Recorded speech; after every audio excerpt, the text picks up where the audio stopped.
नमस्ते, प्रणाम। कैसे हैं दोस्त आप लोग? उम्मीद करते हैं बहुत ही अच्छे होंगे। तो दोस्त मैं फिर एक नया वीडियो लेकर आ चुका हूं और आपको जानकारी देने वाला हूं दोस्तों कि छत में प्रॉपर हमें स्टील किस तरीका से बनना चाहिए और जब स्टील हमारा बना जाता है तो हमें किन किन बातों पर ध्यान देना चाहिए छत ढलाई से पहले कि हमारा छत यानी कि कमजोर ना हो और बाद में यानी कि कोई भी समस्या ना आए।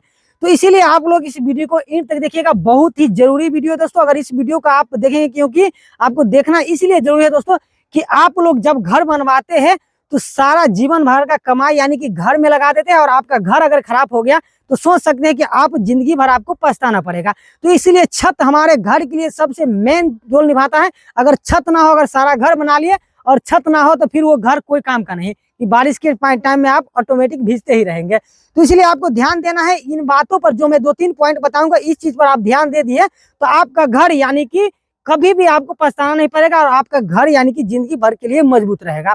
तो देखिए, सबसे पहले मैं आपको बता दूं दोस्तों कि छत में हमें प्रॉपर स्टील का डिस्टेंस जो होता है दोस्तों, यानी कि 5x5 या 5x6 या नहीं हो सके तो 4x5 पर भी आप बांध सकते हैं।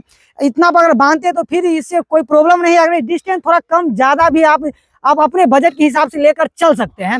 लेकिन सबसे मेन चीज होता है दोस्तों कि छत में हमारे को क्रैंक का प्रोवाइड अवश्य ही करना चाहिए, यानी कि जिसको हम स्प्रिंग भी बोलते हैं। कि बड़े बड़े गाड़ी में आप देखते होंगे, ओवरलोड जब गाड़ी जाता है तो उसके चक्का के ऊपर में आप देखते होंगे कि यानी कि स्प्रिंग लगाया जाता है। वो क्यों लिया जाता है दोस्तों? कि उसके ऊपर में लोडिंग कितना भी आएगा तो यानी कि वो टूटेगा नहीं, क्रैक नहीं होगा, सिर्फ वाइब्रेट होकर स्प्रिंग की तरह रह जाएगा। तो इसीलिए हमें क्रैंक का प्रोवाइड करना अवश्य ही चाहिए, जो यानी कि L/4 में हमें क्रैंक तोड़ना है घर में।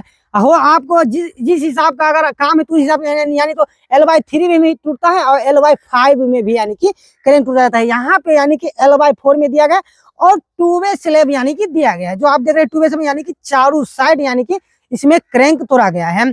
और आपको एक चीज और ध्यान देना है दोस्तों कि प्रत्येक स्टील हमारा यानी कि बंधाना होना चाहिए। एक भी स्टील छूटना नहीं चाहिए, प्रत्येक स्टील को हमें बांधना चाहिए। इससे ये फायदा होगा दोस्तों कि जब हमारा कंक्रीटिंग होगा तो ऑलरेडी सीमेंट के अंदर में यानी कि कंक्रीट के अंदर में यानी कि अच्छा से यानी कि कंक्रीट को हमारा स्टील पकड़ के रखेगा।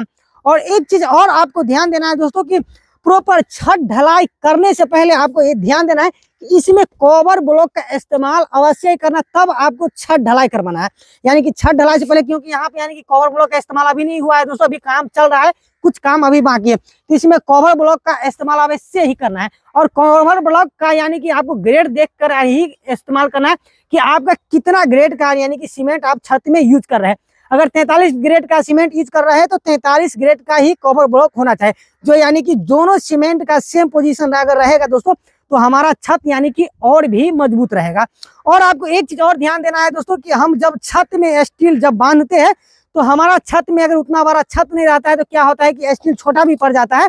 तो आपको ऐसा नहीं करना है कि जहाँ पे स्टील आगे खत्म हुआ वहां पे ज्वाइंट दिए, उस ज्वाइंट को आपका छत में आपको जहाँ पे बीम रहेगा वहां पे हमें यानी कि ज्वाइंट देना है स्टील को। जैसे कि आप देख रहे हैं कि जहां पे स्टील रहेगा वहां पे यानी कि ज्वाइंट दिया गया है।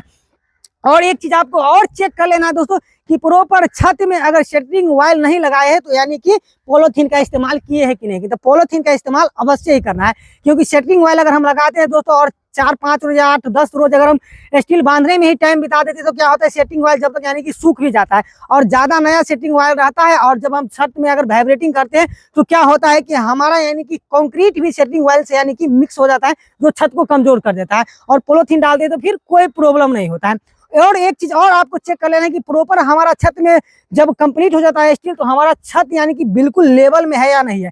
आपको बिल्कुल लेवल में यानी कि 0 लेवल पर करके कर देना है, फिर आपको छत ढलाई करवाना है।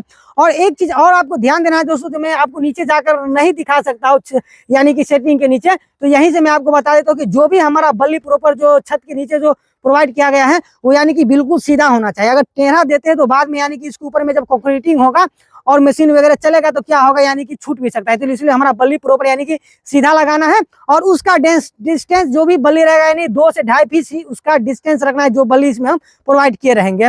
और एक चीज और आपको चेक कर लेना है दोस्तों कि हमारा छत लेवल में हुआ कि नहीं हुआ। तो आपको जो ये जानकारी दिया दोस्त, आपको ये कैसा लगा आप लोग कमेंट करके अपना राय जरूर दीजिएगा। जब तक के लिए जय हिंद, फिर नेक्स्ट वीडियो में मिलेंगे, बाय बाय।